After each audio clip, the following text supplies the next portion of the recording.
Donc, nous voulons analyser ce bilan, mais en comparant maintenant, en relativisant chaque grandeur comptable par rapport à une autre. Donc, on compare une grandeur par rapport à une autre. Par exemple, ici, on a comparé chaque valeur, chaque élément de chaque masse de l'actif par rapport au total. Ça nous donne un rapport. Donc ce rapport s'appelle un ratio. Donc nous allons procéder à l'analyse du bilan par la méthode des ratios. Qu'est-ce que c'est que tout d'abord un ratio? Un ratio, nous avons dit, c'est un rapport donc entre deux grandeurs comptables. Ratio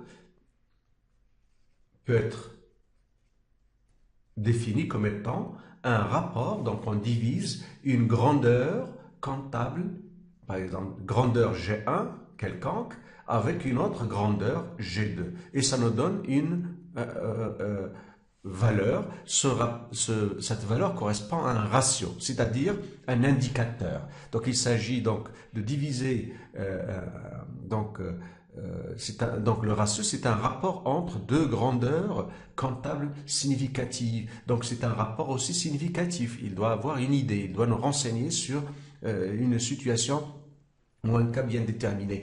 Donc, il s'agit donc de diviser une valeur comptable par une autre et on obtient cet outil, cet indicateur qui va être utilisé comme outil d'analyse permettant d'élaborer un diagnostic de la situation financière réelle de l'entreprise afin de prendre les décisions nécessaires qui s'imposent. Ce ratio peut faire l'objet d'une analyse statique, c'est-à-dire on l'analyse en tant que tel, ou bien on peut l'analyser dans le temps, c'est-à-dire on compare ce ratio R, par exemple, qu'on a obtenu à cette date par rapport à l'année dernière, R0, et on voit est-ce que ce rapport évolue ou non. Donc on va le juger en tant que tel et on le compare par rapport à un autre ratio.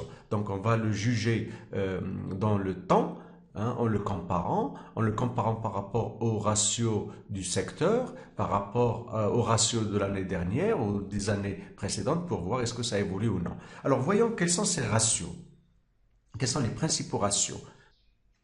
Un premier ratio va chercher à savoir dans quelle mesure l'entreprise est capable d'être indépendante financièrement, du point de vue de ses ressources. Donc on va comparer les capitaux propres par rapport aux dettes totales. Donc c'est-à-dire, c'est le ratio, donc 1, c'est ratio d'autonomie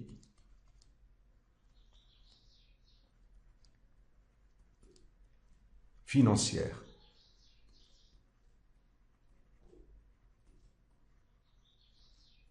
Donc, ratio d'autonomie financière. Alors, à quoi est égal ce ratio? Ratio d'autonomie financière est égal à capitaux propres sur les dettes. Dans notre cas, le total des dettes. Dans notre cas, c'est le rapport entre les capitaux propres, c'est-à-dire 1 375 000, divisé par le total des dettes, c'est-à-dire 393 000 plus 423 000, et ça nous donne 1,69. Ça veut dire quoi? Ça veut dire que les capitaux propres représentent plus qu'une fois, donc dépassent largement les dettes. D'ailleurs, ça se voit ici au niveau de la structure. Ça représente 62,76% par rapport au total de l'actif, y compris donc par rapport au total du passif, c'est-à-dire au total des ressources. Donc, c'est par rapport aux dettes, donc c'est 1,69 fois les dettes toutes les dettes à long et moyen terme plus les dettes à court terme. Donc ce ratio, le calcul de ce ratio d'autonomie financière permet de mesurer l'importance de l'indépendance financière de l'entreprise grâce à ses capitaux propres, donc son indépendance vis-à-vis des capitaux étrangers. Les capitaux étrangers ici, ce sont les dettes. En principe, l'entreprise est autonome financièrement si ce ratio dépasse 1 est supérieur à 1. Donc, il doit être supérieur à 1 pour montrer que l'entreprise est indépendante et autonome financièrement. Autrement dit, lorsque le ratio d'autonomie financière est supérieur à 1, il montre que les capitaux propres sont supérieurs aux dettes et donc l'entreprise est autonome puisqu'elle peut se financer principalement par ses fonds propres. Par contre, lorsque ce ratio est inférieur à 1, il indique que l'entreprise dépend des capitaux étrangers. Hein, c'est-à-dire que ça signifie, si le ratio est inférieur à 1, ça signifie que les capitaux étrangers, c'est-à-dire les dettes, sont supérieurs aux capitaux propres. Donc, dans notre cas, ce ratio est largement supérieur à 1. L'entreprise dispose d'une large autonomie financière, donc elle est indépendante financièrement. Passons maintenant à un autre ratio. Donc, un autre ratio maintenant, qui reste toujours dans le cadre de l'esprit de la mesure de la solvabilité de l'entreprise, c'est le ratio de financement permanent.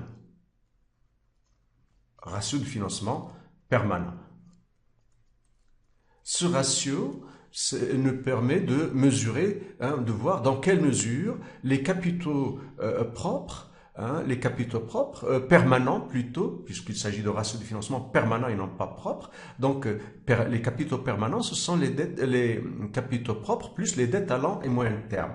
Donc, capitaux propres plus dettes à long et moyen terme divisé par le total de l'actif immobilisé, hein, c'est-à-dire les valeurs immobilisées, c'est-à-dire de voir dans quelle mesure les capitaux permanents, donc les ressources stables, financent les emplois stables, les valeurs immobilisées. C'est-à-dire, est-ce que l'entreprise se base plus, respecte un équilibre financier, c'est-à-dire qu'elle permet de financer les actifs immobilisés par ses propres ressources, plus les dettes à long et moyen terme, et non pas avec les dettes à court terme. Alors, dans notre cas, ce ratio est égal à capitaux propres, c'est 1 375 000,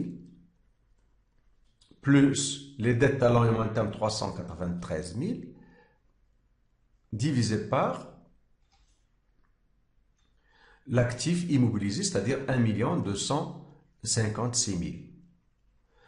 Alors, ça nous donne un ratio de 1,41. Ça veut dire donc que l'entreprise finance largement, cette entreprise respecte l'équilibre financier, puisque le ratio de financement est supérieur à 1, est largement supérieur à 1, donc elle finance la totalité de son actif immobilisé et dégage un surplus de ressources stables qui va permettre de financer l'actif circulant, hein, c'est-à-dire valeur d'exploitation, valeur réalisable, valeur disponible. Donc une partie sera financée par des ressources stables, donc des ressources permanentes.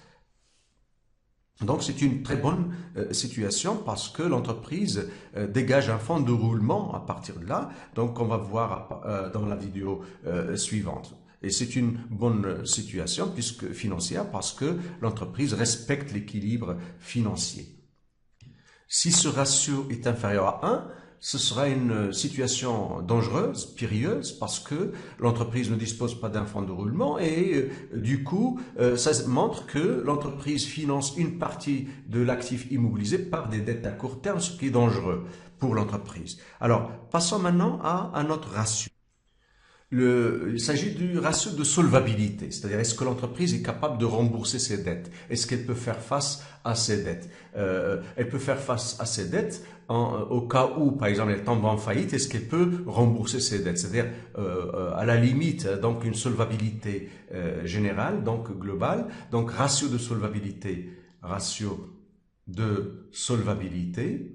générale.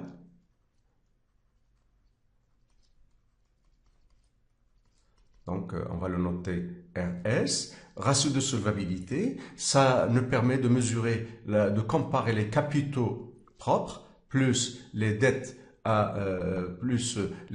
long et moyen terme. Donc, disons, c'est l'actif total. L'actif total, et ce qui permet de financer les dettes, sur les dettes.